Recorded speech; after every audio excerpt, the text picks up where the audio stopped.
Hi guys, welcome back. On a hot summer day, why not have a slice of watermelon chiffon cake? It's a delicious cake with even edible skin and seeds. This moist, airy chiffon cake is the favorite cake at our home. I hope you all will also enjoy this recipe. Look at this. This looks like real watermelon and kids will enjoy having this cake. Let's get started. I'm going to begin this recipe by making my own cake flour. Here I have about 60 grams of all-purpose flour. I'm going to fluff it up and take 1 tablespoon of the all-purpose flour out of my bowl and replace it with 1 tablespoon of cornstarch or corn flour. Again, fluff it up and level it and then add it into the bowl of the flour. Give it a quick mix with the help of your whisk and keep it aside. Let us prepare our yolk mixture, for which we will need 2 egg yolks at room temperature, into which we will add 10 grams of caster sugar and give it a good mix, into which we will add in 40 grams of vegetable oil and the same quantity of the water at room temperature and also some vanilla extract. Give it a good mix so that everything is combined well and keep it aside. Now let's get started with our meringue. Here we have 5 egg whites at room temperature. We're going to give it a quick mix with our hand mixer till it starts foaming up and add the cream of tartar into it and keep whipping it. Add 50 grams of sugar little by little at a time. Continue whipping at the medium speed till all the sugar is combined with the egg whites, and also continue whipping it till we reach the stiff peaks. Guys, my previous video was baklava. It's an eggless baklava. Please check out the recipe. I'm adding the link above here. We are almost there. We can see the trails of the egg whites in there. Guys, also make sure that the bowl and the whisk attachments are grease free by just wiping it with the vinegar before adding the egg whites into the bowl. Here we have stiff peaks. Keep it aside and sift the cake flour into the yolk mixture. Guys, if you like the video, please consider subscribing to my channel. I'll come up with lots of new and innovative recipes here. Also hit the bell icon to receive notifications on new videos that I upload. Sifting is done just to make sure that there are no lumps of flour left in the mixture, and also whisk it well so that there are no flour pockets seen in the mixture. Now starts the fun part. Let's make the batter ready. You can see that I have 3 bowls here, one for the white colored batter, another one for the green colored batter, and the big bowl that I already have the batter in, I will use it for the pink color batter. These 3 colors will help us to depict the different elements of the watermelon. I'm taking 4 teaspoons of the batter into those 2 small bowls, and then I will add the food colors, the green color and the pink color, and leave the other one as is for the white part of the watermelon. Mix the color really well into the batter. Initially, we might feel like we've added lots of color, but we've just added 1 drop of color, and we're going to add the meringue into it so the color will fade down. Guys, I'm adding the eggless mango cheesecake recipe link above here. Please check it out.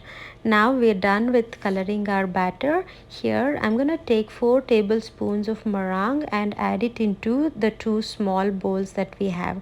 That is our white and the green part of the watermelon. Slowly take 4 tablespoons of the meringue and add it into each of the bowls. Make sure that we are not going to deflate the meringue here. Be gentle. Once we add the meringue into the bowls of the batter, we got to mix it really well to make sure that the meringue and the yellow batter is completely combined, because they both have different textures and we have to make sure that they're mixed well. Once the meringue is really mixed well with the batter, we will add 4 more tablespoons of the meringue into each of those 2 bowls, and this time we have to be really gentle while mixing it. We just have to fold them into the mixture, and we should make sure that we are not deflating the air now. Look at this green batter. It looks so beautiful. airy, silky and smooth. Repeat the same with the white batter. Make sure to do it gently. Here in the videos my speed is more than 2 times. We're going to repeat the same step for the pink batter. Here we have the pink batter in the bowl, into which I will add half of the meringue and give it a good mix so that the mixture is very well combined, and then I will add the rest of the meringue and gently fold it so that we will not lose the air. Guys, I'm adding the link for the eggless cakes and bakes playlist here. Please check it out. I have some amazing recipes out there. Here I'm adding the second half of the meringue into the batter, and I'm gonna gently give it a good mix using the cut and fold method. Now we can see that the color is not so dark and it's such a pleasing, beautiful pink, just like the watermelon pink that we have here.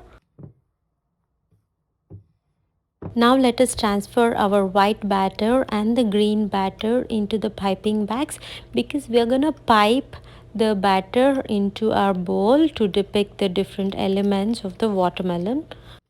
Now let us take a grease-free bowl and let us start piping the green batter to depict the outer skin of the watermelon.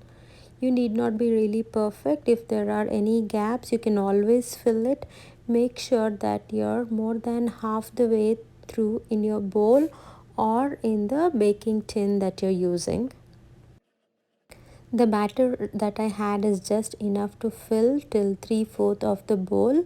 Now I'm gonna take a spoon, and with the help of back of my spoon I'm gonna spread it evenly and fill all the gaps that are there and make sure that there are no more gaps left. Let us repeat the same step with our white batter to depict the middle white layer of the watermelon.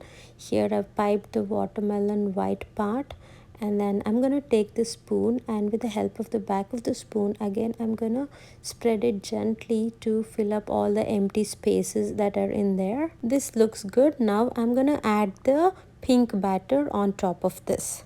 Carefully transfer in the pink batter into the center of the bowl. With the help of the same spoon, just spread it really well and even out the top and bake it according to the instructions on the screen. Here is our watermelon chiffon cake out of the oven. It is super hot. As soon as you take it out of the oven, invert it onto a flatter surface and let it cool completely in there.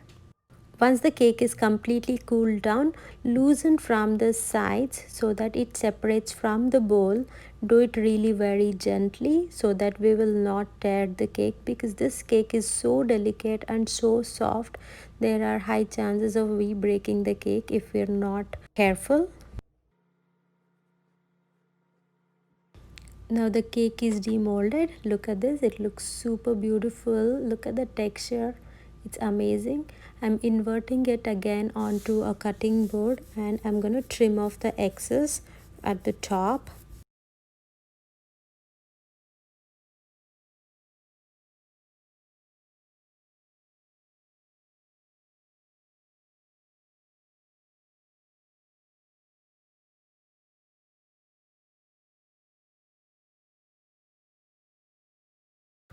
Oh my god, look at this. Our beautiful watermelon cake is now ready. Here I'm adding some chocolate seeds. I'm making it out of the modeling chocolate. You can even use the fondant or some chocolate chips just to sprinkle on top. Let's cut it with a serrated knife. This is super spongy, guys. I promise you it is one of the best recipes. Look at the different elements of the watermelon. I'm super happy with how it is turned out, and it is super spongy and moist. Guys, I'll have to tell you why I made this cake, because my little one wanted to eat watermelon and I wasn't able to go out and buy some watermelon, so I made this cake for him. In the next clip you're gonna see him how he enjoyed this cake.